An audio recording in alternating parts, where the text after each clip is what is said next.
tiba-tiba ini ketemu saya? Ini Pak, saya tadi kan mengajar kelas 6. Nah, selama PTM ini, ketika saya mengajar itu ya baik-baik saja, tidak ada yang nakal, juga nurut kepada saya ya. Hanya saja masih ada sedikit kendala. Ketika saya menjelaskan berbagai model pembelajaran itu sudah saya sampaikan, akan tetapi masih ada sebagian siswa ini yang semangat belajarnya itu kurang, Pak. Padahal saya sudah memakai strategi berupa video, tetap seperti itu. Strategi menghafal, tetap video. Tetap seperti itu, tidak ada perubahan. Setelah saya hubungi orang tuanya, ternyata dukungan dari orang tua itu kurang maksimal. Nah, di sini kita sekolah sudah maksimal, mau membantu semangat anak itu. Saya langsung Pak ya, yang bernama Badrus Sofi itu. Sampai kan sebagai wali kelasnya. Nah, Badrus Sofi itu ketika saya lihat semangat belajarnya itu sangat kurang sekali. Mungkin itu dari dukungan orang tua yang kurang, entah ada masalah apa, saya kurang tahu. Mungkin sampai sebagai wali kelas ada jalan keluar agar Badrus Sofi itu mempunyai semangat belajar seperti itu. Iya. Terima kasih kalau Bu Uswanto selaku guru agama yang menceritakan tentang permasalahan di kelas 6 saat mengajar. Apalagi sekarang kita di masa pandemi COVID-19 masih ada penyebaran Omikron, sehingga Kabupaten Probolinggo ini kan menerapkan PTMT. Jadi ya mau nggak mau kita harus melaksanakan itu, karena dalam kurikulum darurat itu kan tidak boleh kita 100% untuk melaksanakan pembelajaran. Jadi karena ada penularan Omikron itu, dan juga berdampak pada siswa, yaitu khususnya si Badrus Sofi ini. Badrus Sofi memang selama ini Badrus Sofi ini, kalau saya selaku guru kelas 6 itu kurang begitu mengikuti pembelajaran. Gitu. Nah, terus tujuan Ibu Uswatun, tujuan pembicaraan kita ini tentang apa kira-kira, untuk biar nanti kita ngobrol lebih enak? Yaitu tentang meningkatkan semangat belajarnya Badrus Sofi itu gimana. Mungkin Pak Eko punya masukan, karena setiap hari kan Pak Eko bertemu dengan Badrus Sofi itu. Kalau saya kan pas pelajaran PAI saja. Dari cerita Bu Uswatun tadi, itu pada saat mengajar agama di kelas 6 itu hambatan apa saja yang dialami oleh Bu Uswatun untuk mengajar kelas 6 selama ini? Ketika saya menjelaskan, anak-anak itu ada yang merespon, ada yang kurang memahami gitu. Entah itu dari kurang semangat belajarnya, atau memang sudah dari IQ-nya seperti itu, Pak. Atau model pembelajarannya saya kurang maksimal, mungkin seperti itu. Selain itu Bu, selain mungkin karena anak-anak rame atau bagaimana menurut Bu Uswatun? Ya, kalau rame sudah bisa saya kondisikan. Cuma pas saya menjelaskan itu, kalau saya menjelaskan melewati audio visual, itu kayaknya anak-anak sangat minat sekali dan bisa memahami. Cuma kalau secara lisan seperti ceramah, itu anak-anak kurang semangat. Itu hambatannya gitu. Terus dari hambatan itu kira-kira menurut Bu Uswatun itu solusi yang ditawar, kira-kira solusi apa yang kira-kira menurut Bu Uswatun itu bisa menangani hambatan itu? Solusinya saya itu, setiap pembelajaran alangkah baiknya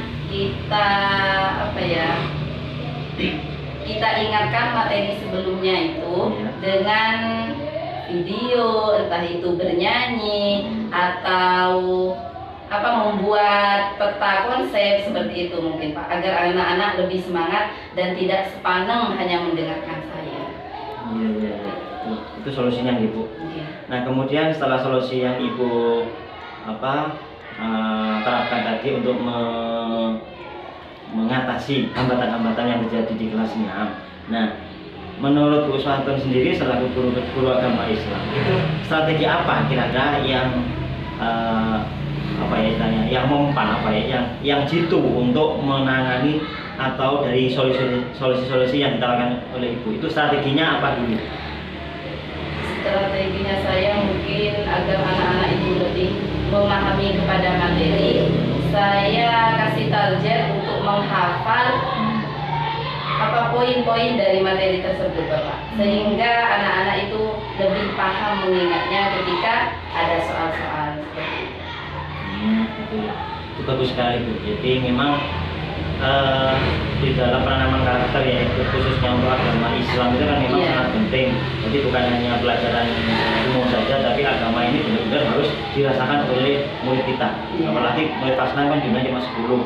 Sehingga mau nggak mau dari 10 anak ini harus benar-benar mereka itu memahami apa yang dijelaskan oleh Bu Uswatun pada saat mengajar di kelas. Kemudian kira-kira kesimpulan.